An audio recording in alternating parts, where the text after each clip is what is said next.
那么，我们首先有请这个枫叶银行亚洲市场总监李伟女士作为颁奖人来到我们的台上来，有请。We'll begin our award presentations with the first award, Most Improved Business Award, presented by Scotiabank representative Ms. Gina Lee, who is the Director of Asian Markets. Welcome.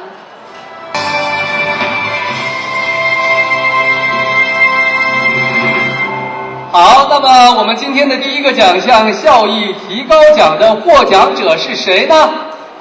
相信有的朋友可能从我们的台上已经看出来了，但是呢，它具体有什么样的特别成功的地方，有什么是值得获得我们今天的效益提高奖的呢？我们首先来看一个小小的录像片段。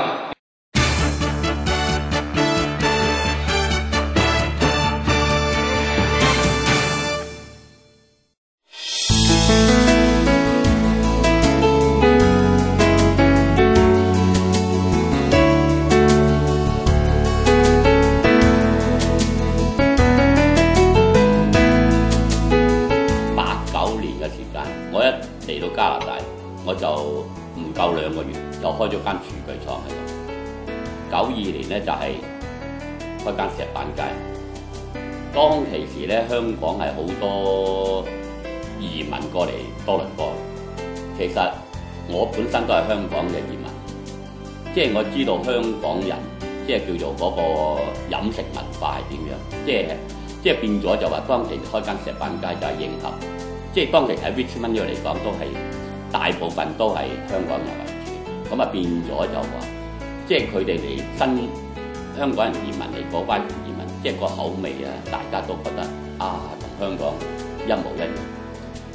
咁我當其時亦好好彩，我全世界係識一個西餐嘅廚嘅，全世界咁啱我需要人嘅時間，呢個大廚佢自己移民咗嚟多倫多。我都唔知嘅，係我喺街度碰到佢先知道，即係碰到呢個人，佢啱新移民去揾工，佢又去揾工，我又去揾人，就係咁巧。所以其實當我揾到呢個人嘅時間，天意，我話石板街未開張應該成功，因為佢又好好彩。佢自己移民之外，佢仲有一個細佬，又係香港做西餐嘅，即係同一時間我有2個西餐大廚。咁加上佢嚟到多倫多，又聯絡到佢啲師兄弟。當其時，我哋有個4個酒店級嘅大廚，開石板街。所以當其時係人強馬壯嘅廚房，因為我哋都話啦，見到客人入嚟，見到啲客入嚟都驚。由朝忙到晚，真係你都冇辦法可以應付到嗰時嘅生意。其實喺呢18年內，我開咗10間。喺我人生到行到而家嚟講，名門金宴係一個奇蹟嚟，真係奇蹟。我從來都未做過粵菜，咁啊好好彩就由彩鳳台開始，就開始轉粵菜。粵菜同我之前我上門做嘅嘢咧。即係粥粉麵小炒咧，已經唔同類型，所以我要重新裝修過，亦投資過，亦係咁樣去多倫多喺呢20年嚟講增長得好快，我都估唔到華人係陸續多，即係咁講，係嘛？有人你先諗啦，即係咁講，所以係即係嗰個喺嗰個市場嗰個需求咧係越嚟越大。我覺得我呢幾十年得出嚟嘅效果個結論咧，我覺得就係話，逢係乜嘢都做乜嘢都好，即係你係之前嘅部署，去諗清楚一切，你永遠都唔會輸。要多謝嘅人數不勝數，但係喺呢度咧，我係特別感激就係我太太，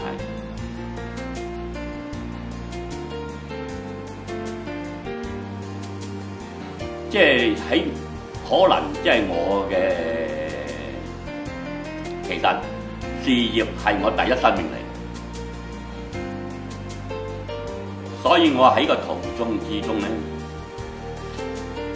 我係放棄身邊一切嘅嘢，做我嘅事業。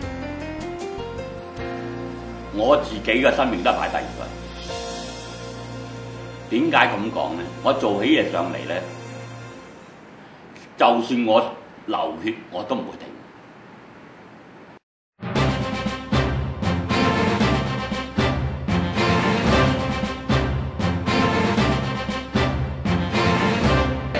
让我们以热烈的掌声欢迎马松吟上台来接受我们今天的校艺提高奖，有请。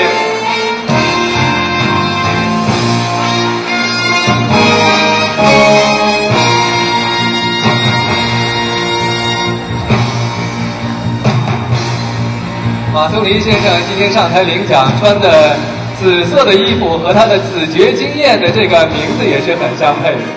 让我们再次以热烈的掌声，对我们马松吟先生表示衷心的祝贺。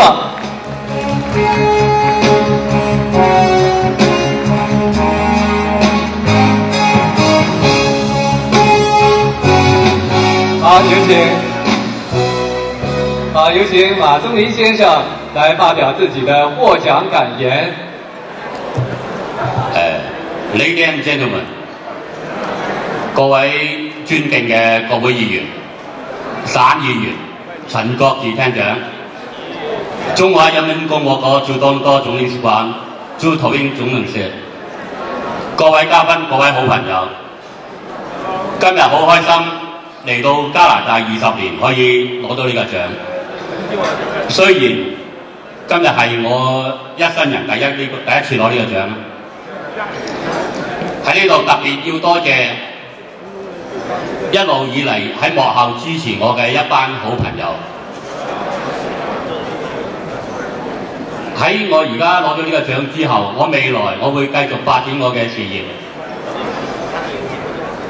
但係事業我反而係次要。其實最主要呢，我係希望再發展一種嘅慈善嘅事業。我特別係要支持呢個福慧教育基金會喺未來嘅工作。因為福慧喺四川省係照教育方面係不遺餘力，我會抽我另外一個時間去盡量去教育方面同埋一批嘅孤兒。喺呢度多謝各位。Thank you, Mr. Ma, and once again, congratulations. 再次衷心的祝贺马松吟先生获得我们今天的校艺提高奖。